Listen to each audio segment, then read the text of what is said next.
on FaceTime for the past 3 hours. It is always delicious.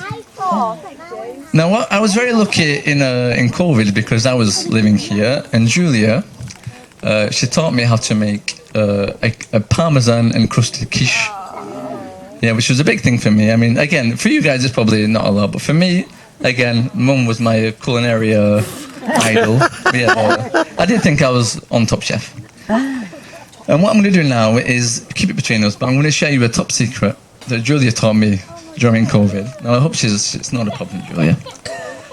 But what you should do when you're making a Parmesan encrusted quiche is never, ever, and I can't say this enough, ever measure any ingredients whatsoever throughout the whole entire process of making a Parmesan quiche. Now, what you do at the beginning is you get the flour, you get the Parmesan, you get the butter, you start mixing it together, it's going well. And you probably realise after about 10 minutes that you've got a lot of butter. So what you do now is you put flour in there again, start kneading that together, get a nice consistency. And at this point, you'll be like, probably need more butter at this point.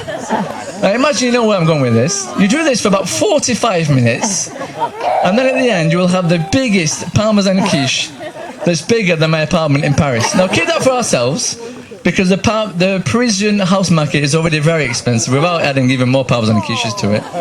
But it's our secret, okay, it stays here. Don't take it anywhere else.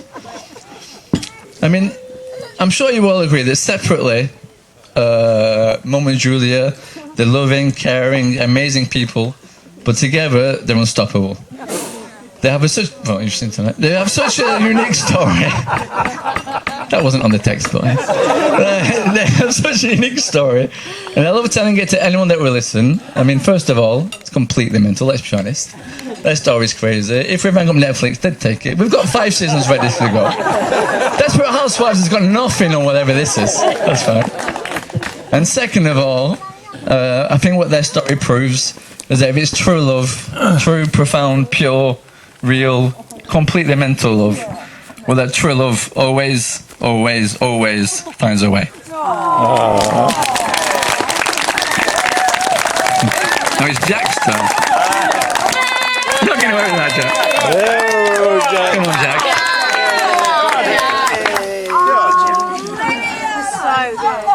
Drink a beer.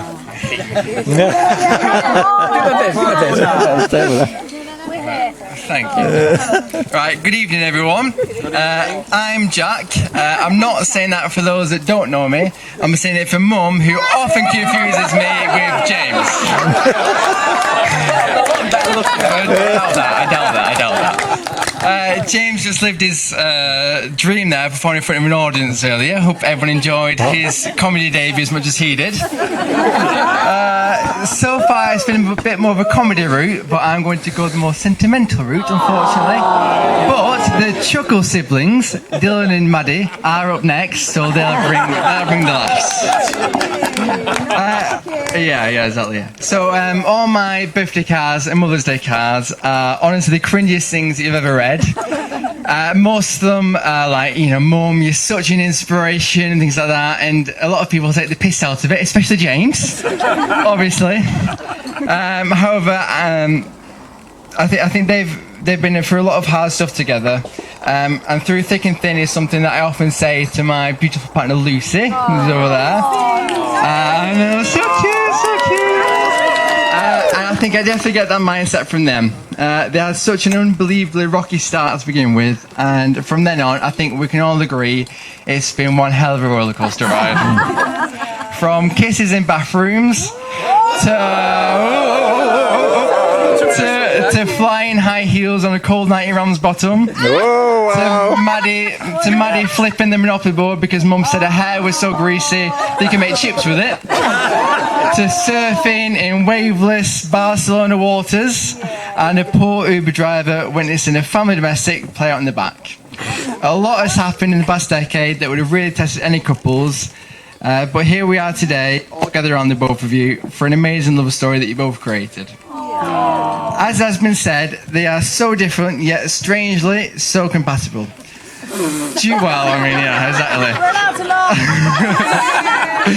Julia will be outside socialising, and Mub hid in the dark upstairs reading a book. It's actually surprising that you're still here now. Yeah. Exactly. Julia will be outside doing work, and Mum will be inside wondering why she isn't as tanned as Julia is. And Julia's date will be resumed in an hour's conversation, and Mum's in about 5 minutes, even if they did the exact same thing. And as has been said, and is very valid, like James said, thank God Julia can cook. I made the mistake of telling Mum that I really liked the meal that she did for me, and every single time I came over after that, she did the same thing but tried to add ingredients, and somehow it actually got worse over time. Yeah, it is, yeah. Julia came around late into James's life, which is why, as you can clearly see, I'm much taller than him. The one point where they are definitely similar, though, is in their organised chaos. I literally cleaned Mum's car yesterday, and you would think that she works in a quarry, not beautiful chateaus. There's rocks, dirt and sand literally everywhere in it. And I didn't often get the pleasure to go in Julia's van, but when I did, it was corroded with acid and chemicals pretty much everywhere. And let's not talk about keys. Keys, not cheese, keys. Just to start off with, someone could easily have stolen Mum's car because none of us know where the actual key is. We just know it opens and it starts. So if you fancy a Range Rover, be my guest. Because of this recurring theme, James, being very thoughtful, bought Mum a set of trackers for keys, but before Mum could put these trackers on her keys, she actually lost the trackers. So it didn't work out very well. And just the other night, me and Lucy thought, we need some jumpers. It's a bit cold here when we're at Cinderella. So we came back and Lucy said, Julia locked the door though. And I said, I know Mum and I know Julia. There's no way that all of those doors are locked. And they locked the front door, but the kitchen door was just too far away to lock. So that was no problem. Maybe you lost the keys. Right, now the classic Jack writing a card part. But please bear with me because it is genuine and heartfelt. So, obviously a lot has happened in the aftermath of the whole reality episode about 10 years ago. But I can hand on heart say that I'm so happy with how things planned out. Mum is extremely happy, which is all I ever wanted for you. Through it all at the start, we went through a lot together, and she's been an absolutely amazing mum. And I've always felt so loved. And now I have 3 amazing people added to my family. And Super Sue, who's over there. Give a shout out to Sue. We're a blended, crazy lesbo family, but I wouldn't have it any other way.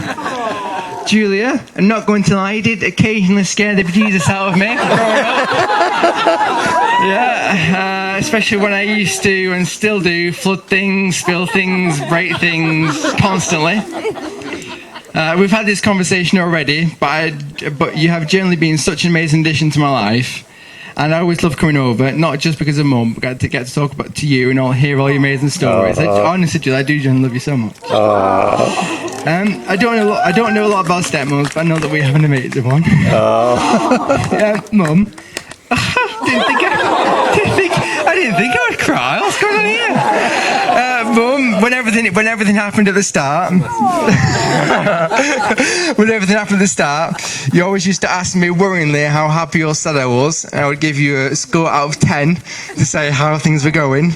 Well, now I hope that you can see how happy and proud you made us all. It definitely gets a 10 out of 10. All those tears and worries were worth it in the end. And from all of us, thank you to you both for uniting our crazy families together. I love you both.